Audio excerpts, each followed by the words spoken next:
It's not about flipping tires. I'm in Las Vegas right now and it's hot as shit. It's not about any of that.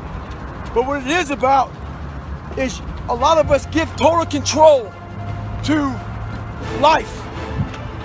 We don't have any control of it. We just give all control to life.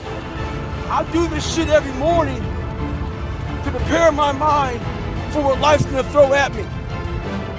A healthy body gives you a healthy mind. That's what it's about.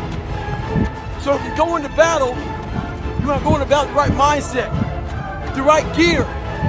In combat, you wear body armor. But what we do wrong is we don't strengthen our minds. You gotta strengthen your mind, take control of that. So then when you get out in the real world and they fuck you up, you got protection. Birds of a feather flock together. You run around with losers, you will end up a loser. Unconsciously, you will pick up their ways, you will pick up their habits, you'll pick up, most importantly, their attitude about life. If you're around cynical, negative people all the time, you will become cynical and negative. So you got to watch yourself. At us are living out the lives of other people, living out their conclusions, living out of their consciousness.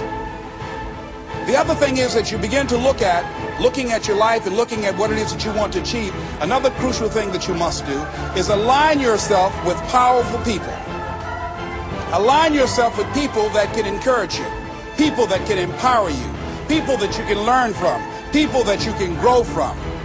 That's very important. See, if you have people around you that can contribute to your growth.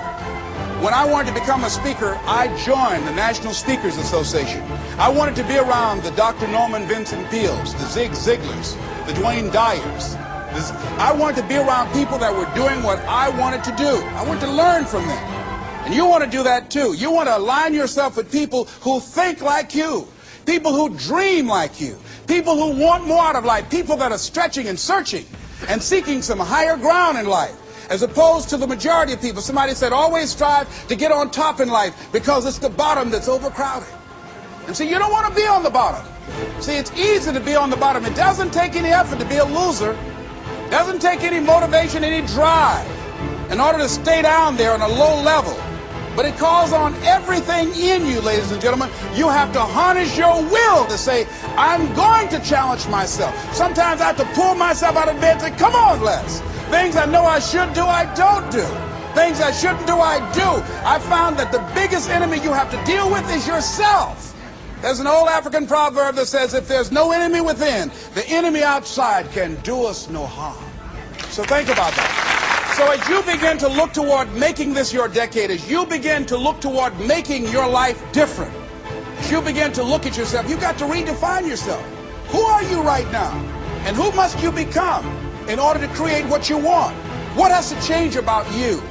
What is it that you're doing right now that would be a liability for you? As you begin to look toward the future and take inventory of yourself, what is it about you right now that you've got to leave this behind because this no longer fits?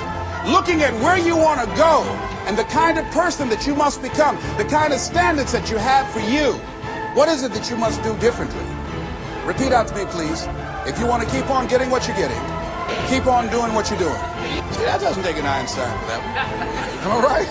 It makes sense unless you change your pattern, unless you change the way you're thinking, unless you change your behavior, you're going to continue to produce the results in your life. See, all of us are winners, but some of us are producing results that we don't want. And so all you have to do is look at your game plan, look at your strategy. How is it that you have been being? What is it that you've been doing to produce this? So you're the director, you're the producer, you're writing the script, you're the star of your life. And as you begin to look at your life, you can decide whether or not it's a smash or whether or not it's a flop. That's in your hands. Look at your life, look at where you want to go. Don't worry about your circumstances. Don't worry about your age. I have a friend who's up in age, over 70, and she wanted to build a multi-million-dollar complex. The name is Dr. Johnny Coleman. Lenders and bankers say, you can't do that, you're too old. She ignored them. That building now stands, ladies and gentlemen, a multi-million-dollar structure. But there are a lot of people who would have listened to that. There are a lot of people that would not have even gotten to that point. They would have talked themselves out of even going down to the bank to ask for it. because they've already said no to themselves. See, it's time now. If you want to make this your decade, you've got to start saying yes to your life. You've got to start saying yes to your dreams, yes to your unfolding future, yes to your potential, as opposed to saying no. See, 87% of our self-talk is negative. So you've got to make a conscious, deliberate, determined effort to say yes to your dreams. Why not? Why not me? Don't spend time like most people going through life complaining. Don't try and get on talk shows and tell everybody how life has done you wrong. Here's what's happening in the audience. 80% don't care, and 50% glad it's you. All right? So when you know that, you don't go around crying, oh, you know what they did to me. Who cares? Get away from me before they come back. Really, because it's just bullshit. Why would you? It's terrible. Yeah, I really have an existence where I only talk to the people in my network, people I do business with, my brother. I live in a country which is sensible. I really am not around much of this, but I accidentally pick up bits of it. But I really try and curate my reality very, very carefully, because it's actually one of the things that's amazing to me. I said this the other day. Everybody understands that you're the sum of the 5 people you spend the most time with. Everybody understands that. Everybody understands that. But they understand that and still hang around with fucking losers. Fuck people. One thing you have to learn early in life. I didn't learn this till later on.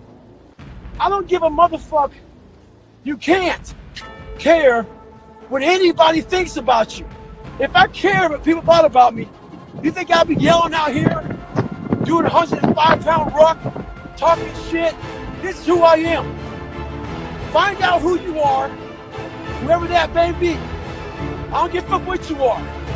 Find out who you are, and own that motherfucker, and tell people to go fuck themselves. Don't ever worry about anybody and what the fuck they think about you. You do that, I guarantee you, your life will be in shambles. You will become the biggest bitch of all time. And when I say bitch, I ain't talking about fucking females. So back in the day, we could say words like that, and people wouldn't fucking chip out. So I ain't talking about females, I'm talking about fucking sack the fuck up. Everybody.